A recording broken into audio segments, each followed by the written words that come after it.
The Light Princess by George Macdonald. Chapter 9. Put Me In Again. It must have been about this time that the son of a king, who lived 1,000 miles from Lagobel, set out to look for the daughter of a queen. He traveled far and wide, but as sure as he found a princess, he found some fault in her. Of course he could not marry a mere woman, however beautiful, and there was no princess to be found worthy of him. Whether the prince was so near perfection that he had a right to demand perfection itself, I cannot pretend to say. All I know is that he was a fine, handsome, brave, generous, well-bred, and well-behaved youth, as all princes are. In his wanderings he had come across some reports about our princess, but as everybody said she was bewitched, he never dreamed that she could bewitch him. For what indeed could a prince do with a princess that had lost her gravity? Who could tell what she might not lose next?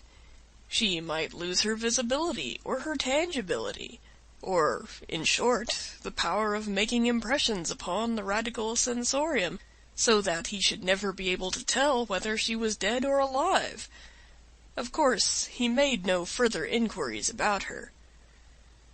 One day he lost sight of his retinue in a great forest. These forests are very useful in delivering princes from their courtiers, like a sieve that keeps back the bran. Then the princes get away to follow their fortunes. In this way they have the advantage of the princesses, who are forced to marry before they have had a bit of fun. I wish our princesses got lost in a forest sometimes. One lovely evening, after wandering about for many days, he found that he was approaching the outskirts of this forest, for the trees had got so thin that he could see the sunset through them, and he soon came upon a kind of heath. Next he came upon signs of human neighborhood, but by this time it was getting late, and there was nobody in the fields to direct him. After traveling for another hour, his horse, quite worn out with long labor and lack of food, fell and was unable to rise again. So he continued his journey on foot. At length he entered another wood, not a wild forest, but a civilized wood, through which a footpath led him to the side of a lake. Along this path the prince pursued his way through the gathering darkness. Suddenly he paused and listened. Strange sounds came across the water. It was, in fact, the princess laughing. Now, there was something odd in her laugh, as I have already hinted, for the hatching of a real hearty laugh requires the incubation of gravity, and perhaps this was how the prince mistook the laughter for screaming. Looking over the lake, he saw something white in the water, and in an instant he had torn off his tunic, kicked off his sandals, and plunged in. He soon reached the white object, and found that it was a woman. There was not light enough to show that she was a princess, but quite enough to show that she was a lady, for it does not want much light to see that. Now, I cannot tell how it came about, whether she pretended to be drowning, or whether he frightened her, or caught her so as to embarrass her, but certainly he brought her to shore in a fashion ignominious to a swimmer, and more nearly drowned than she had ever expected to be, for the water had got into her throat as often as she had tried to speak. At the place to which he bore her, the bank was only a foot or two above the water, so he gave her a strong lift out of the water to lay her on the bank, but her gravitation ceasing the moment she left the water, away she went up into the air, scolding and screaming. "You naughty, naughty, naughty, naughty man!" she cried. No one had ever succeeded in putting her into a passion before. When the prince saw her ascend, he thought he must have been bewitched, and have mistaken a great swan for a lady. But the princess caught hold of the topmost cone upon a lofty fir. This came off, but she caught at another, and in fact stopped herself by gathering cones, dropping them as the stalks gave way.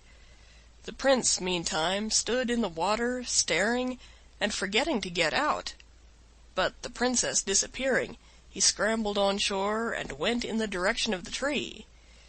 There he found her climbing down one of the branches toward the stem, but in the darkness of the wood the Prince continued in some bewilderment as to what the phenomenon could be, until, reaching the ground and seeing him standing there, she caught hold of him and said, "I'll tell Papa." "Oh, no, you won't," returned the Prince. "Yes, I will," she persisted. "What business had you to pull me down out of the water and throw me to the bottom of the air? I never did you any harm." "Pardon me, I did not mean to hurt you." "I don't believe you have any brains, and that is a worse loss than your wretched gravity. I pity you."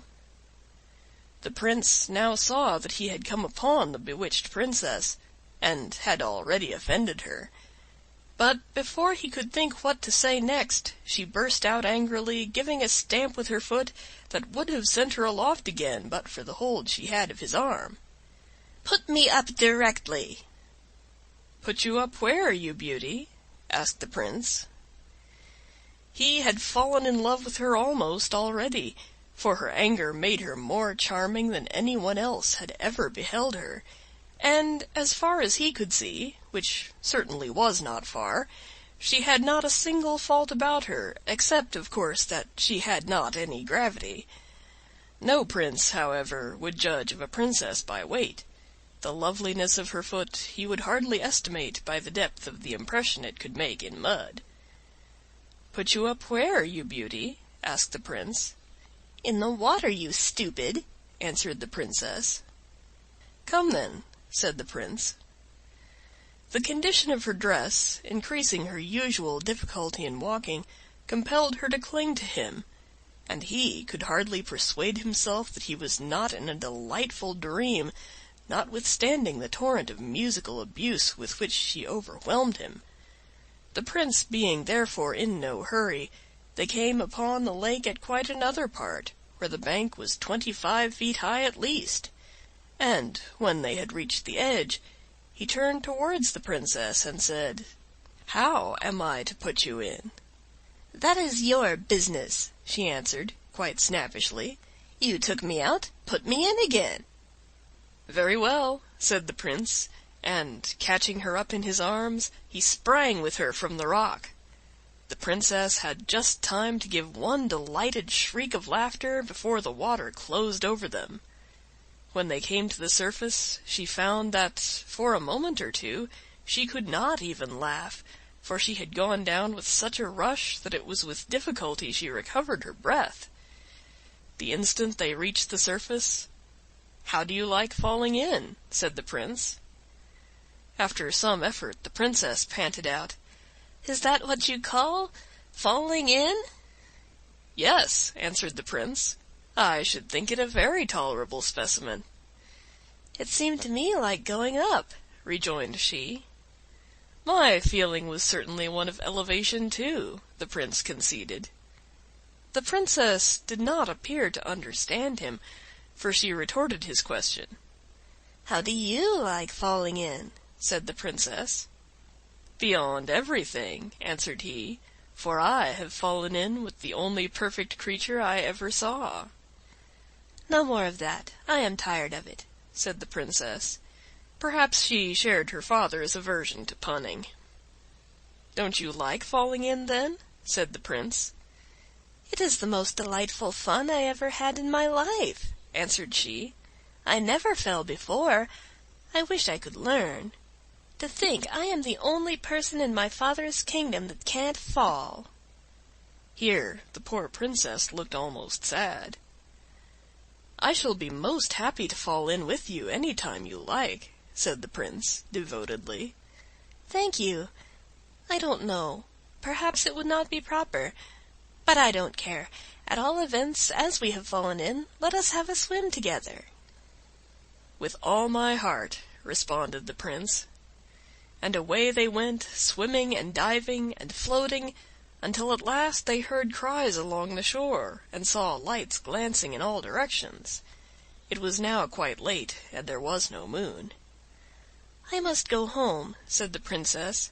"I am very sorry, for this is delightful." "So am I," returned the Prince. "But I am glad I haven't a home to go to. At least I don't exactly know where it is." "I wish I hadn't one either," rejoined the Princess. "It is so stupid. I have a great mind," she continued, "to play them all a trick. Why couldn't they leave me alone? They don't trust me in the lake for a single night. You see where that green light is burning? That is the window of my room.